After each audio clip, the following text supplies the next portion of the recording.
और आज इस क्रांतिकारी आगाज का हम दिल से स्वागत करते हैं, हम दिल से स्वागत करते हैं।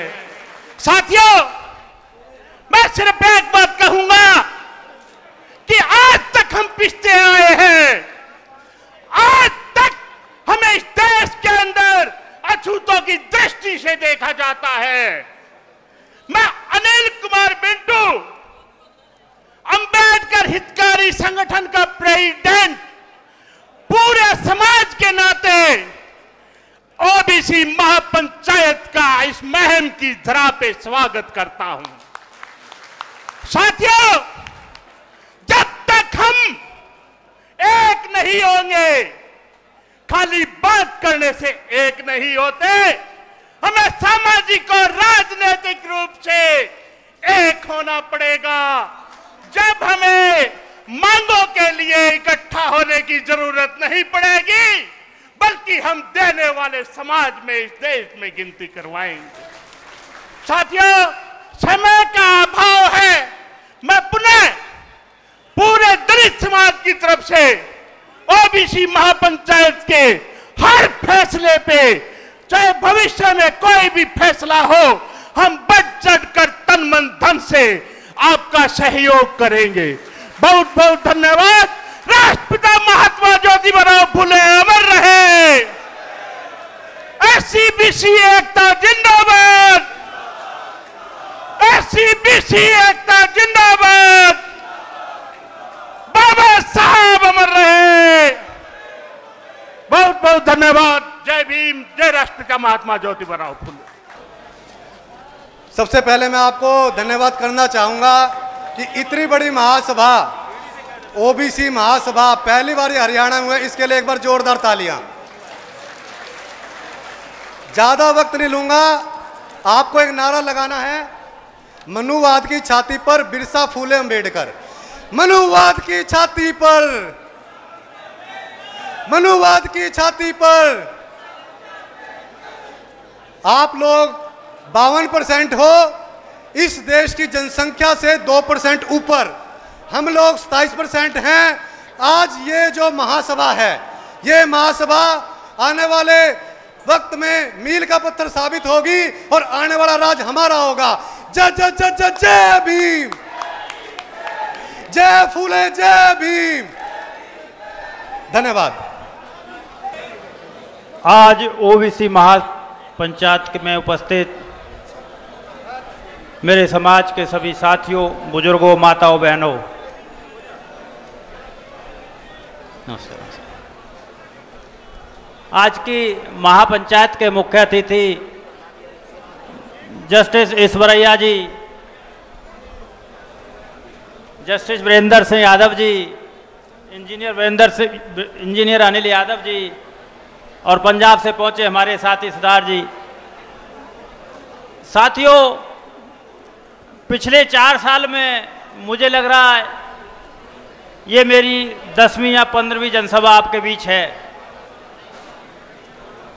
और शांता कुमार जी से लेकर महेंद्र पांचाल जी, यशवंत पांचाल, मुझे लग रहा है कि मैं ज़्यादातर पिछड़ा वर्ग के जो लीडर हैं, जो अगुवा कर रहे हैं लोग, सभी को व्यक्तिगत रूप से जानता हूँ। किस किस का नाम लिया जाए? हनुमान जी बैठे हैं उधर, बहुत सारे लोग हैं। आयोजक हंसराज जांगड़ा जी, खोवाल जी हमारे बीच बैठे हैं, वकील साहब, बहुत सारे लोग हैं। नाम लेने में समय ज़्यादा लगेगा। साथियों, मैं 2 बात आपको बताना चाहता हूं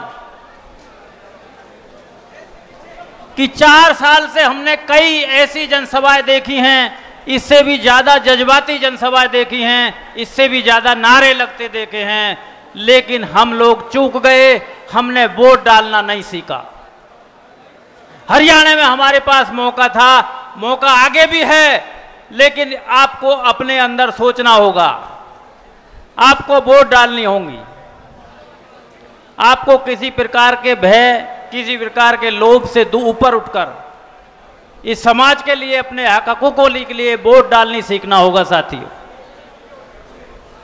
जहां तक आज के मुद्दे हैं, क्योंकि पीछे राजकुमार सैनी जी की अगुवाई में इससे भी बड़ी बड़ी जनसभाएं हुई और ऐसे लग रहा था कि सत्ता हमारी आ रही है, लेकिन जब डब्बे खुले तो हम वाकई चूक गए। इस पे विचार करने की बात है। एक बैकवर्ड की सरकार बने, अगवा कोई भी हो, लेकिन वो बैकवर्ड हो। हम तो दिल्ली से जब भी ये आयोजन होता है आ जाते हैं। जहां तक जाति जनगणना की बात है, जिस देश के अंदर पशु पक्षी पेड़ एक एक पाई का हिसाब लिया जा रहा हो, आपको पशु पक्षी और पेड़ से भी बदतर समझ रखा है इस सरकार ने, जो ये आपकी जनगणना करने के लिए अभी तक तैयार नहीं है। जहां तक प्रेशर की बात है, आज देश के कोने कोने से सरकार के ऊपर इस बात का प्रेशर है, लेकिन सरकार डरी हुई है, कहीं गिनती हो गई तो इन्हें अपनी ताकत का पता चल जाएगा और ये तुम्हें उखाड़ फेंक देंगे। साथियों, दो तीन चीज मैं पते की बताना चाहता हूं, क्योंकि आज हमारे बीच ईश्वरिया जी हैं, आप उन्हें सुनना चाहेंगे। हम तो समय समय पर आपके बीच आते भी रहे हैं, लेकिन मैं दो तीन बात बताना चाहता हूं जो जुडिशरी के माध्यम से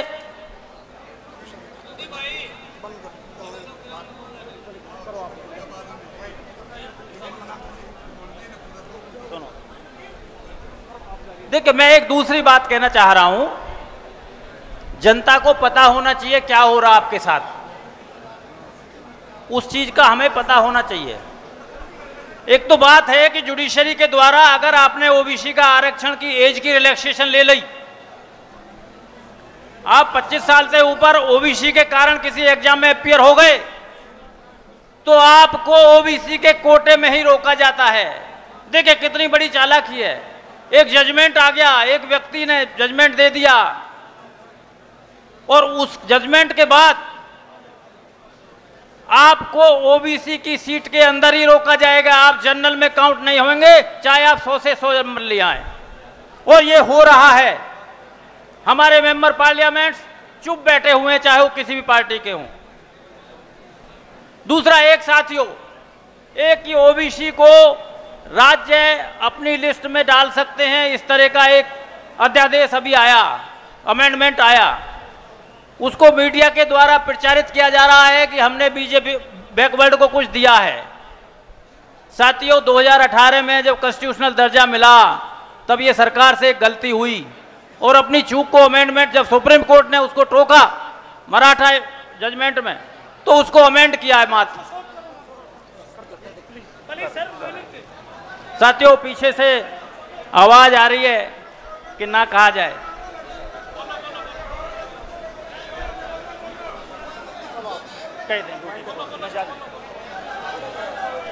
तो वो जो भूल है, वो भूल है मत। पहले भी सरकारों को अधिकार था ओबीसी स्टेट लिस्ट बनाने का, वो आपने भी देखा है और बनती रही हैं, लेकिन अमेंडमेंट करके प्रचारित किया जा रहा है जैसे बैकवर्ड को कोई बहुत बड़ा कुछ दे दिया गया हो। ये सीधा झूठ, अपनी गलती को हमारे ऊपर थोप कर उल्टा हमें अपनी तरफ खींचने की कोशिश की जा रही है। साथी, अब बात है भागीदारी की। मैं आपसे अनुरोध करूंगा कि अब टीवी देखते समय देखें, जहां एससी-बीसी की बात हो रही होती है, वहां वो लोग बात करते होते हैं जो खुद एससी-बीसी के हकों को खा रहे होते हैं। तो हिस्सेदारी कमिश्नर में, वाइस चांसलर्स में, पीछे से आवाज आ रही है, मैं शॉर्ट में कर दे रहा हूं। हमें हिस्सेदारी कहां नहीं है जो राजनीतिक तरीके से मिलेगी। आरक्षण तो मिल ही नहीं रहा। आयोग में मेंबर्स बनने के लिए हायर जुडिशरी में आरक्षण नहीं है, दिल्ली के अंदर लोअर जुडिशरी में भी आरक्षण नहीं है।